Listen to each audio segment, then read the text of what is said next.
H D. Revanna arrest ಪ್ರಕರಣಕ್ಕೆ ಸಂಬಂಧಪಟ್ಟ ಹಾಗೆ ಇವತ್ತು ಬೆಳಗ್ಗೆಯಿಂದ ಆದಂತಹ ಪ್ರಮುಖ ಬೆಳವಣಿಗೆಗಳು ಏನೇನು? ಕೋರ್ಟ್ ಪ್ರೊಸೀಡಿಂಗ್ ಆರಂಭ ಆಗೋದ್ರಿಂದ ಇವತ್ತಿನ ಬೆಳವಣಿಗೆಗಳು ಶುರುವಾಗುತ್ತೆ. ಅದು ಬೆಳಗ್ಗೆ 11:16 ರೇವಣ್ಣ ಅವರು ಸಲ್ಲಿಸಿದ್ದಂತಹ ನಿರೀಕ್ಷಣಾ ಜಾಮೀನು ಅರ್ಜಿಯ ವಿಚಾರಣೆ ನಡೆಯುತ್ತೆ ಕೋರ್ಟ್ನಲ್ಲಿ ಬೆಳಗ್ಗೆ 11:16 ವಿಚಾರಣೆಯನ್ನ ನಡೆಸಿದಂತಹ ಜನಪ್ರತಿನಿಧಿಗಳ ವಿಶೇಷ ನ್ಯಾಯಾಲಯ ಮಧ್ಯಾಹ್ನ 2:45 ಅರ್ಜಿ ವಿಚಾರಣೆಯನ್ನ ಮುಂದೂಡಿಕೆ ಮಾಡುವಂತಹ ಕೆಲಸವನ್ನ ಮಾಡುತ್ತೆ. ಅದಾದ ಬಳಿಕ ಮಧ್ಯಾಹ್ನ 2:57 ಕೋರ್ಟ್ ಮತ್ತೆ ರಿಅಸೆಂಬಲ್ ಆಗುತ್ತೆ. ರೇವಣ್ಣ ಅವರ ನಿರೀಕ್ಷಣಾ ಜಾಮೀನು ಅರ್ಜಿಯ ವಿಚಾರಣೆ ಮತ್ತೆ ಆರಂಭ ಆಗುತ್ತೆ. ಈ ಸಂದರ್ಭದಲ್ಲಿ ಎಚ್.ಡಿ. ರೇವಣ್ಣ ಅವರ ಪರ ವಕೀಲ ಮೂರ್ತಿ ಡಿ ನಾಯಕ್ ಹಾಗೆಯೇ ಸ್ಪೆಷಲ್ ಪಬ್ಲಿಕ್ ಪ್ರಾಸಿಕ್ಯೂಟರ್ SIT ಪರವಾಗಿ ಜಗದೀಶ್ ತಮ್ಮ ವಾದ ಪ್ರತಿವಾದವನ್ನ ಮಂಡನೆ ಮಾಡ್ತಾರೆ. ಎರಡೂ ಕಡೆಯ ವಾದ ಪ್ರತಿವಾದ ಆಲಿಸಿದಂತಹ ನ್ಯಾಯಾಧೀಶರು ಸಂಜೆ 4:36 ಎಚ್.ಡಿ. ರೇವಣ್ಣ ನಿರೀಕ್ಷಣಾ ಜಾಮೀನು ಅರ್ಜಿಯ ವಿಚಾರಕ್ಕೆ ಸಂಬಂಧಪಟ್ಟ ಹಾಗೆ ತಮ್ಮ ತೀರ್ಪನ್ನ ಕಾಯ್ದಿರಿಸ್ತಾರೆ. ಅದಾದ ಬಳಿಕ ಸಂಜೆ 5 ಗಂಟೆಗೆ ಬಹಳ ಮಹತ್ವದ ಬೆಳವಣಿಗೆ. ಎಚ್.ಡಿ. ದೇವೇಗೌಡ ಅವರ ನಿವಾಸದ ಬಳಿ SIT ಟೀಮ್ ಆಗಮಿಸುತ್ತೆ. ಬಟ್ ಹಾಗೆ ಬಂದಂತಹ SIT ಟೀಮ್ ಮತ್ತೆ ವಾಪಸ್ ಆಗ್ಬಿಡ್ತಾರೆ. ಯಾವುದೇ ರೀತಿಯಾದಂತಹ ಕಾನೂನಾತ್ಮಕ ಪ್ರಕ್ರಿಯೆಗೆ ಮುಂದಾಗೋದಿಲ್ಲ. ದೇವೇಗೌಡರ ನಿವಾಸದ ಒಳಗೆ ಎಂಟರ್ ಆಗೋದಿಲ್ಲ.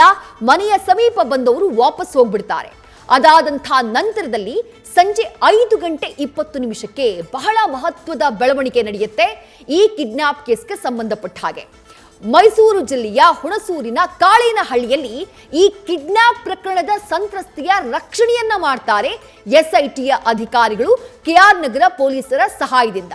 ಹುಣಸೂರಿನ ಕಾಳೇನಹಳ್ಳಿಯಲ್ಲಿ ಎಚ್.ಡಿ. ರೇವಣ್ಣ ಅವರ ಆಪ್ತ ಸಹಾಯಕ ರಾಜಶೇಖರ್ನ ತೋಟದ ಮನೆಯಲ್ಲಿ ಇದ್ದಂತಹ ಸಂತ್ರಸ್ತೆಯನ್ನ ರಕ್ಷಣೆ ಮಾಡುವಂತಹ ಕೆಲಸವನ್ನ ಮಾಡಲಾಗುತ್ತೆ. ಆನಂತರ ಆಕೆಯನ್ನ ಗೌಪ್ಯ ಸ್ಥಳದಲ್ಲಿಟ್ಟು ಆಕೆಯ ಸ್ಟೇಟ್ಮೆಂಟ್ ಅನ್ನ ಪಡ್ಕೊಳ್ತಾರೆ. ಅದಾದ ನಂತರ ಆಕೆಯನ್ನ ಬೆಂಗಳೂರಿಗೆ ಕಳುಹಿಸುವಂತಹ ಕೆಲಸವನ್ನ, ಬೆಂಗಳೂರಿಗೆ ಕರ್ಕೊಂಡು ಬರುವಂತಹ ಕೆಲಸವನ್ನ SIT ಟೀಮ್ ಮಾಡುತ್ತೆ. ಅದಾದ ಬಳಿಕ ಸಂಜೆ 6:32 ಎಚ್.ಡಿ. ರೇವಣ್ಣ ಅವರಿಗೆ ಬಿಗ್ ಶಾಕ್ ಎದುರಾಗೋದು. ಯಾವ ನಿರೀಕ್ಷಣಾ ಜಾಮೀನಿನ ನಿರೀಕ್ಷೆಯಲ್ಲಿ ಎಚ್.ಡಿ. ರೇವಣ್ಣ ಅವರಿದ್ರು ಆ ನಿರೀಕ್ಷಣಾ ಜಾಮೀನು ಅರ್ಜಿಯನ್ನೇ ನ್ಯಾಯಾಧೀಶರು ವಜಾಗೊಳಿಸಿ ಬಿಡ್ತಾರೆ. ಅಲ್ಲಿಗೆ ಬಂಧನದ ಭೀತಿ ಪಕ್ಕ ಆಗುತ್ತೆ ಮಾಜಿ ಸಚಿವರಾಗಿರುವಂತಹ ಎಚ್.ಡಿ. ರೇವಣ್ಣ ಅವರಿಗೆ. ಯಾವ ಕಿಡ್ನಾಪ್ ಕೇಸ್ನಿಂದ ಬಂಧನ ಆಗೋದ್ರಿಂದ ರಕ್ಷಣೆಯನ್ನ ಪಡಿಬೇಕು ಅಂತ ಹೇಳಿ ನಿರೀಕ್ಷಣಾ ಜಾಮೀನನ್ನ ಅರ್ಜಿಯನ್ನ ಸಲ್ಲಿಕೆ ಮಾಡಿದ್ರು, ಕೋರ್ಟ್ ಆ ಅರ್ಜಿಯನ್ನೇ ವಜಾಗೊಳಿಸಿಬಿಡುತ್ತೆ. ಅದಾದಂತಹ ತಕ್ಷಣಕ್ಕೆ ಆಗುವಂತಹ ಬೆಳವಣಿಗೆ, SIT ಅಧಿಕಾರಿಗಳ ತಂಡ ನೇರವಾಗಿ ಬೆಂಗಳೂರಿನ ಪದ್ಮನಾಭನಗರದಲ್ಲಿರುವಂತಹ ದೇವೇಗೌಡರ ನಿವಾಸಕ್ಕೆ ಎಂಟ್ರಿಯನ್ನ ಕೊಡುತ್ತೆ. ಒಟ್ಟು 10 ಅಧಿಕಾರಿಗಳ ತಂಡ ಇನೋವಾ ಹಾಗೆ ಜೀಪ್ನಲ್ಲಿ ಆಗಮಿಸ್ತಾರೆ. ಮೊದಲಿಗೆ ಎಚ್.ಡಿ. ದೇವೇಗೌಡ ಅವರ ನಿವಾಸದ ಸಿಬ್ಬಂದಿ ಬಾಗಿಲನ್ನ ತೆರೆಯೋದಿಲ್ಲ. 2-3 ನಿಮಿಷಗಳ ಕಾಲ ಮನೆಯ ಮುಂದೆ ವೇಟ್ ಮಾಡ್ತಾರೆ ಆ ಬಾಗಿಲಿನ ಮುಂದೆ. ಅದಾದ ನಂತರ ಬಾಗಿಲು ಓಪನ್ ಆಗುತ್ತೆ. ಅಧಿಕಾರಿಗಳು ಒಳಭಾಗಕ್ಕೆ ಹೋಗ್ತಾರೆ, ಸರ್ಚ್ ಅನ್ನ ಮಾಡ್ತಾರೆ. ಕೆಲ ಹೊತ್ತು ಸರ್ಚಿಂಗ್ ಅನ್ನ ಮಾಡಿದಂತಹ ನಂತರದಲ್ಲಿ ಸಂಜೆ 6:50 ಸುಮಾರಿಗೆ ದೇವೇಗೌಡ ಅವರ ನಿವಾಸದಿಂದ ಹೊರಗಡೆ ಬರ್ತಾರೆ ಮಾಜಿ ಸಚಿವ ಎಚ್.ಡಿ. ರೇವಣ್ಣ.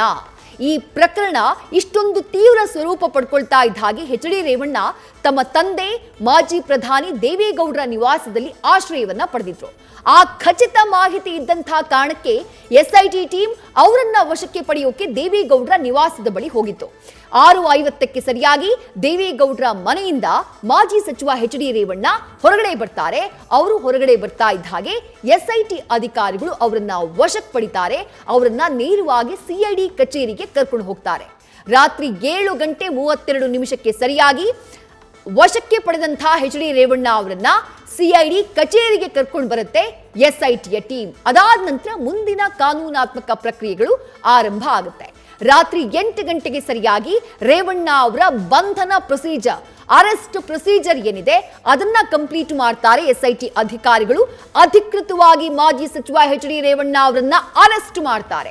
ಅದಾದಂತಹ ನಂತರದಲ್ಲಿ ರಾತ್ರಿ 9:02 ಸರಿಯಾಗಿ ವೈದ್ಯಕೀಯ ಪರೀಕ್ಷೆಗಾಗಿ ಬೌರಿಂಗ್ ಆಸ್ಪತ್ರೆಗೆ ಎಚ್.ಡಿ. ರೇವಣ್ಣ ಅವರನ್ನ ಕರ್ಕೊಂಡು ಹೋಗಲಾಗುತ್ತೆ. ಸುಮಾರು 1:50 ಕಾಲ ಬೌರಿಂಗ್ ಆಸ್ಪತ್ರೆಯಲ್ಲಿ ವಿವಿಧ ರೀತಿಯ ವೈದ್ಯಕೀಯ ತಪಾಸಣೆಗೆ ಒಳಪಡ್ತಾರೆ ಮಾಜಿ ಸಚಿವರಾಗಿರುವಂತಹ ಎಚ್.ಡಿ. ರೇವಣ್ಣ. 10:53 ಸರಿಯಾಗಿ ಎಚ್ ಡಿ ರೇವಣ್ಣ ಅವರ ವೈದ್ಯಕೀಯ ಪರೀಕ್ಷೆ ಬೌರಿಂಗ್ ಆಸ್ಪತ್ರೆಯಲ್ಲಿ ಕಂಪ್ಲೀಟ್ ಆಗುತ್ತೆ. ಅವರ ಬ್ಲಡ್ ಪ್ರೆಷರ್, ಹಾಗೆಯೇ ಅವರ ಬೇರೆ ಬೇರೆ ರೀತಿಯಾದಂತಹ ಶುಗರ್ ಇರಬಹುದು, ಬೇರೆ ರೀತಿಯಾದಂತಹ ಆರೋಗ್ಯ ಸಮಸ್ಯೆಗಳಿರಬಹುದು, ಅದೆಲ್ಲದರ ಬಗ್ಗೆ ಪರಿಶೀಲನೆಯನ್ನ ಮಾಡಿ ವೈದ್ಯರಿಂದ ಮೆಡಿಕಲ್ ಕ್ಲಿಯರೆನ್ಸ್ ಅನ್ನ ಪಡೆಯುವಂತಹ ಕೆಲಸವನ್ನ SIT ಅಧಿಕಾರಿಗಳು ಮಾಡ್ತಾರೆ. 11:01 ಸರಿಯಾಗಿ ಬೌರಿಂಗ್ ಹಾಸ್ಪಿಟಲ್ನಿಂದ ಮತ್ತೆ ಎಚ್ ಡಿ ರೇವಣ್ಣ ಅವರನ್ನ CID ಕಚೇರಿಗೆ ಕರ್ಕೊಂಡು ಬರುವಂತಹ ಕೆಲಸ ಆಗಿದೆ. ಸದ್ಯ CID ಕಚೇರಿಯಲ್ಲೇ ಇವತ್ತು ಅವರನ್ನ ಇರಿಸಿಕೊಳ್ತಾರೆ SIT ಅಧಿಕಾರಿಗಳು. ನ್ಯೂಸ್ ಫಸ್ಟ್ ನಿರ್ಭೀತಿಯಿಂದ ನಿಮ್ಮ ಪರವಾಗಿ.